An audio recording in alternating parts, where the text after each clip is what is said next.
Le 5 décembre 2017, Johnny Hallyday décède à l'âge de 74 ans. Une disparition qui a bouleversé les Français et ils ne l'ont jamais oublié. Cela a été encore plus compliqué pour Laetitia Hallyday qui, en plus de faire son deuil, a dû gérer l'héritage du chanteur.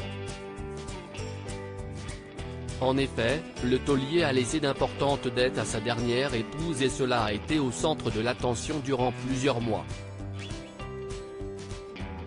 Invitée de Quotidien ce lundi 28 novembre, Laetitia Hallyday a profité de cette interview pour faire quelques confidences.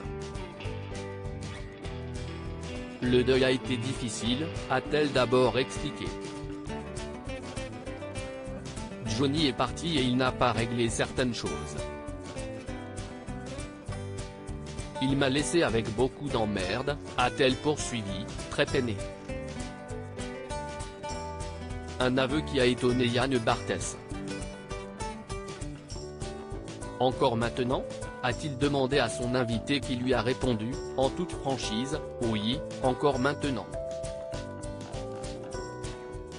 Malgré les nombreuses complications, la veuve de Johnny Hallyday ne compte pas baisser les bras. Je suis une bonne guerrière. J'avance avec beaucoup de résilience. Ça aussi, il me l'a appris, affirme-t-elle avant de poursuivre, la vie m'a donné des grandes leçons. J'ai appris ce que t'es les trahisons, les abandons, les déceptions. Et puis, ça nous apprend beaucoup sur la nature humaine. Des épreuves qui ont permis à Laetitia Hallyday de ressortir plus grande. J'ai su me remettre en question.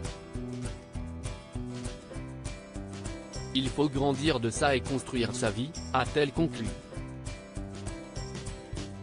L'héritage de Johnny Hallyday est très compliqué pour ses proches, qui ont fini par se déchirer. Suite au décès du taulier, c'est Laura Smith qui a découvert avec stupéfaction et douleur le testament de son père que Johnny Hallyday ne lui aurait rien laissé, comme l'ont indiqué ses avocats. Avec David Hallyday, son demi-frère, tous deux ont décidé d'attaquer Laetitia Hallyday, l'unique héritière du chanteur. Le 3 juillet 2020, un accord a été trouvé avec Laura Smith. La veuve du taulier, qui a conservé les maisons de Marne-la-Coquette et de Saint-Barth, s'est engagée à verser la somme de 2,6 millions d'euros à son ex-belle-fille. Laetitia a émis le souhait de parvenir à une entente avec les aînés de son mari.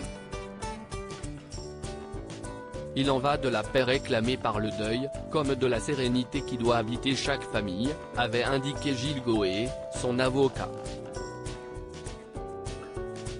Il avait ensuite précisé que Laetitia Hallyday leur avait demandé d'atteindre un certain nombre de buts, dont le premier était de trouver un accord qui permette de construire l'avenir pour recréer la paix au sein de la famille, un accord sur le devenir de l'œuvre de Johnny, et protecteur particulièrement à l'égard de Jade et Joy.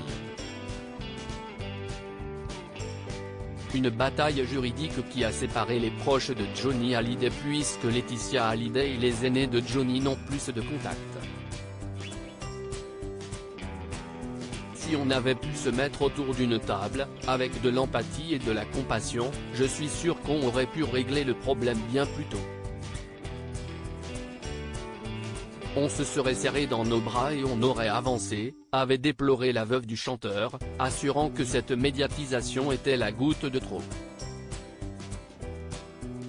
Laetitia Hallyday, quelle révélation inattendue a-t-elle faite concernant son mariage? Laetitia Hallyday continue de surprendre. Face à Yann Barthès, la veuve du taulier a enchaîné les confidences et notamment une qui était très inattendue. Je n'ai jamais pu l'appeler Johnny mon mari. Je l'appelais autrement. J'arrive à l'appeler Johnny aujourd'hui, a-t-elle révélé. La raison ? Le chanteur ne supportait pas qu'elle l'appelle par son prénom. Il détestait profondément, c'était horrible pour lui que je l'appelle comme ça. J'ai essayé après. Je l'appelais mon homme, mon amoureux, mais il est parti et j'arrive à l'appeler Johnny aujourd'hui, a-t-elle poursuivi, très émue. En 23 ans de mariage, Laetitia Hallyday n'a donc jamais pu appeler le taulier par son prénom. Johnny ne m'appartenait pas. Il a toujours partagé sa vie avec ses fans, avec les Français, avec son public, a-t-elle conclu.